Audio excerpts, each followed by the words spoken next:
നമസ്കാരം. Police മേധാവിക്കും police മന്ത്രിക്കും പുല്ലുവില.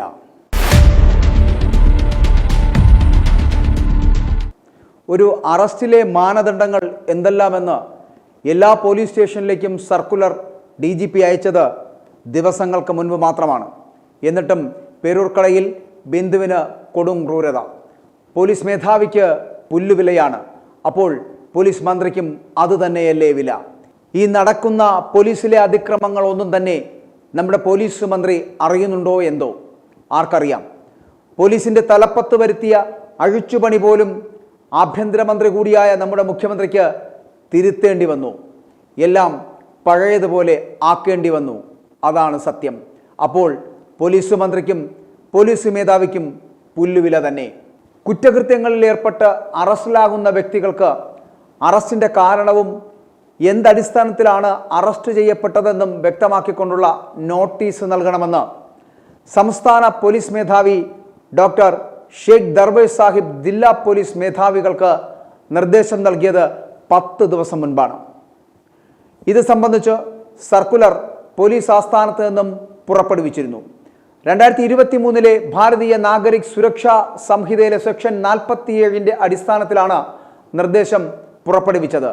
വകുപ്പ് 47 പ്രകാരം ജാമ്യം ലഭിക്കാവുന്ന കുറ്റത്തിന് വാറണ്ടില്ലാതെയാണ് ഒരാളെ അറസ്റ്റ് ചെയ്യുന്നതെങ്കിൽ അറസ്റ്റ് ചെയ്യുന്ന പോലീസ് ഉദ്യോഗസ്ഥൻ അറസ്റ്റ് ചെയ്യപ്പെടുന്ന വ്യക്തി ചെയ്ത കുറ്റകൃത്യത്തെ പറ്റിയുള്ള പൂർണ്ണ വിവരവും എന്തടിസ്ഥാനത്തിലാണ് അറസ്റ്റ് ചെയ്യപ്പെടുന്നത് എന്നും ജാമ്യക്കാരെ ഹാജരാക്കുന്ന പക്ഷം ജാമ്യം ലഭിക്കുന്നതാണ് എന്നും ആ വ്യക്തിയെ രേഖാമൂലം അറിയിക്കണമെന്നും സർക്കുലർ വ്യക്തമാക്കിയിരുന്നു. അറസ്റ്റിൽ രേഖാമൂലം അറിയിപ്പ് നൽകുന്നതിനെപ്പറ്റി ഭാരതീയ നാഗരിക് സുരക്ഷാ സംഹിതയിലെ വകുപ്പ് 35(1)(b)(2) ഇത് പ്രതിപാദിക്കുന്നുണ്ട്. അറസ്റ്റിലാകുന്ന വ്യക്തികൾക്ക് നൽകേണ്ട നോട്ടീസിന്റെ നിശ്ചിത മാതൃകയും സർക്കുലറിനൊപ്പം പ്രസിദ്ധപ്പെടുത്തിയിട്ടുണ്ട് എന്ന് DGP അറിയിക്കുകയും ചെയ്തു. പക്ഷേ ഈ നിർദ്ദേശങ്ങളൊന്നും ബിന്ദുവിൻ്റെ കാര്യത്തിൽ പാലിക്കപ്പെട്ടില്ല. അതായത് ദിവസങ്ങൾക്കുള്ളിൽ തന്നെ ബിന്ദുവെന്ന ദളിത് സ്ത്രീയെ വ്യാജ മോഷണ പരാതി കേസിൽ കസ്റ്റഡിയിൽ വെച്ച് പോലീസ് പീഡിപ്പിച്ചു. ഓമന ഡാനിയൽ എന്ന പരാതിക്കാരിക്ക് മാല കിട്ടും വരെ പീഡനം തുടർന്നു. ഇവിടെ നോക്കുകുത്തിയായത് DGPയുടെ സർക്കുലറാണ്. അതായത് അറസ്റ്റും കസ്റ്റഡിയിലെടുക്കലുമെല്ലാം നിയമപരമായിരിക്കണമെന്ന സംസ്ഥാന പോലീസ് മേധാവി ഡോക്ടർ ഷെയ്ഖ് ദർവേഷ് സാഹിബ് ജില്ലാ പോലീസ് മേധാവികൾക്ക് നൽകിയ നിർദ്ദേശമാണ് കാറ്റിൽ പറത്തിയിരിക്കുന്നത് നമ്മുടെ പോലീസ് ഏമാന്മാർ. ഇവിടെ ബിന്ദു വ്യാജമോഷണ പരാതിയിലാണ് അകത്തായത്. അപ്പോൾ അവർ ചെയ്ത തെറ്റെന്താണ്? മോഷണം നടന്നു എന്നുറപ്പാക്കാതെ പ്രതിയെ തീരുമാനിച്ചു എന്നതാണ് വസ്തുത. മോഷണം നടന്നുവെന്ന് ആരോപിക്കപ്പെട്ട വീടോ സ്ഥലമോ പോലീസ് പരിശോധിച്ചില്ല. സ്ത്രീകളെ രാത്രിയിൽ സ്റ്റേഷനിൽ പാർപ്പിക്കരുത് എന്നതാണ് ചട്ടം. രാത്രിയിൽ അറസ്റ്റ് രേഖപ്പെടുത്തണമെങ്കിൽ മജിസ്ട്രേറ്റിന്റെ അനുമതി വേണം. എന്നാൽ കസ്റ്റഡി പോലും രേഖപ്പെടുത്താതെയാണ് ബിന്ദുവിനെ സ്റ്റേഷനിൽ നിർത്തിയത്. കസ്റ്റഡിയിലെടുത്ത വിവരം ബന്ധുവിനെയോ സുഹൃത്തിനെയോ അറിയിക്കണമെന്നാണ് ചട്ടം. രാത്രിയിലായിട്ടും വീട്ടുകാരെ ഇത് അറിയിച്ചിട്ടില്ല. മക്കളുടെ ഫോൺ എടുക്കാൻ സമ്മതിച്ചില്ല. മോഷണം മുതൽ ഉണ്ടെന്ന് ഉറപ്പോ മൊഴിയോ കിട്ടാതെ രാത്രി 9-ന് ബിന്ദുവിനെയും കൂട്ടി വീട്ടിൽ തെളിവെടുപ്പിന് പോകാൻ പോലീസിന്റെ അമിതാവേശം കാട്ടലും നമ്മൾ കണ്ടതാണ്. കൊടിയ കുറ്റവാളികൾക്ക് പോലും ഭക്ഷണം വാങ്ങി നൽകുന്നവരാണ് പോലീസ്. പക്ഷെ ബിന്ദുവിന് 20 മണിക്കൂർ ആഹാരം നൽകാതെയായിരുന്നു പീഡനം നടന്നത്. കാരണമറിയിക്കാതെ അറസ്റ്റ് മൗലിക അവകാശ ലംഘനമെന്ന് ഹൈക്കോടതിയും ദിവസങ്ങൾക്ക് മുമ്പ് തന്നെയാണ് പറഞ്ഞിരുന്നത്. ജസ്റ്റിസ് കൗസർ എടപ്പാകത്തിൻ്റെതായിരുന്നു നിരീക്ഷണം. അറസ്റ്റിനുള്ള കാരണം അറസ്റ്റിലാകുന്ന വ്യക്തിയെ അറിയിക്കുന്നത് ഔപചാരികതയല്ല, ഭരണഘടനാപരമായും നിയമപരമായും അനിവാര്യമായ കാര്യമാണ് എന്ന് ജസ്റ്റിസ് കൗസർ എടപ്പാകം വ്യക്തമാക്കിയിരുന്നു. വ്യത്യസ്ത കേസുകളിൽ അറസ്റ്റിലായ 2 പേരെ കസ്റ്റഡിയിൽ നിന്ന് ഉടൻ മോചിപ്പിക്കുവാൻ നിർദ്ദേശ ഉത്തരവിലാണ് ഇക്കാര്യം അദ്ദേഹം വ്യക്തമാക്കിയിരുന്നത്. ബന്ധപ്പെട്ട അന്വേഷണ ഏജൻസികൾക്ക് നിയമപ്രകാരം ഇവരെ വീണ്ടും അറസ്റ്റ് ചെയ്യുന്നതിന് ഉത്തരവ് തടസ്സമല്ലെന്നും വ്യക്തമാക്കിയിട്ടുണ്ട്. കാരണം അറിയിച്ചു വേണം അറസ്റ്റ് എന്ന് ഭരണഘടന അനുച്ഛേദം 22(1) വ്യവസ്ഥ ചെയ്യുന്നുണ്ട്. അറസ്റ്റിനുള്ള കാരണം എഴുതി നൽകുന്നത് ഉചിതമായിരിക്കുമെന്നും സുപ്രീം കോടതി വ്യക്തമാക്കിയിട്ടുമുണ്ട്.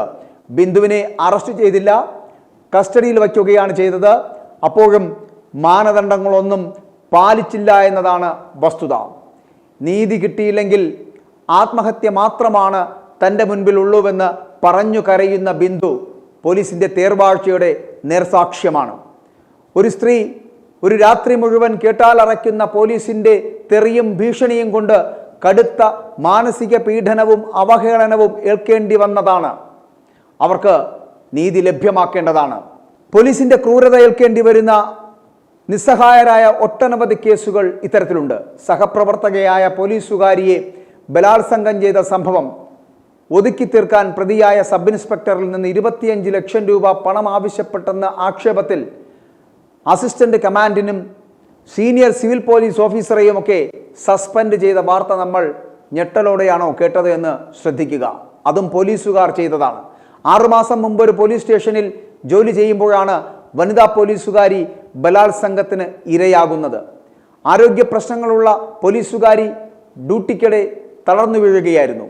ഇതോടെ അന്ന് ഗ്രേഡ് SI ആയിരുന്ന വിൽഫർ ഫ്രാൻസിസ് പോലീസുകാരിയെ താമസ സ്ഥലത്ത് കൊണ്ടുചെന്നുവാക്കാൻ എത്തി. അവിടെ വച്ച് ബലാത്സംഗം ചെയ്യുകയായിരുന്നു. യുവതിക്ക് പരിക്കേൽക്കുന്ന വിധത്തിൽ ക്രൂരമായ ബലാത്സംഗമാണ് വിൽഫർ ഫ്രാൻസിസ് നടത്തിയത്.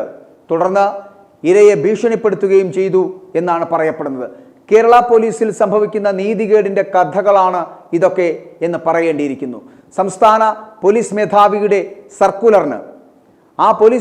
സർക്കുലറിന് പോലും പുല്ലുവില കൽപ്പിക്കുന്ന പോലീസുകാരന്മാരാണ് ഈ ഡിപ്പാർട്ട്മെൻറ്റിൻ്റെ ശാപം. ഇനിയെങ്കിലും അനങ്ങാപ്പാറ നയം വെടിഞ്ഞ് നമ്മുടെ മുഖ്യമന്ത്രി പോലീസിൻ്റെ കാര്യത്തിൽ ഒരു തീരുമാനത്തിൽ എത്തേണ്ടതുണ്ട്. അല്ലെങ്കിൽ പോലീസ് എന്ന് പറയപ്പെടുന്ന നമ്മുടെ ഏറ്റവും നല്ല സംവിധാനത്തെ, ആ ഡിപ്പാർട്ട്മെൻറ്റിനകത്തെ പുഴുക്കുത്തുകളായ പോലീസുകാർ തകർക്കുമെന്നുള്ള കാര്യത്തിൽ സംശയമില്ല. അവന്മാരെ നിയമത്തിന് മുന്നിൽ കൊണ്ടുവരണം. കൂടാതെ മുഖം നോക്കാതെ, കൊടിയുടെ നിറം നോക്കാതെ നടപടിയെടുക്കുവാൻ കഴിയണം. അതിനുള്ള ആർജവമെങ്കിലും കാണിക്കണം Shri Pinarayi Vijayan. i2i News, an eye for truth. i2i News subscribe ചെയ്തിട്ടില്ലാത്തവർ ഇപ്പോൾ തന്നെ സബ്സ്ക്രൈബ് ചെയ്യുക. നോട്ടിഫിക്കേഷൻ ലഭിക്കുവാൻ ബെൽ ബട്ടണും അമർത്തുക.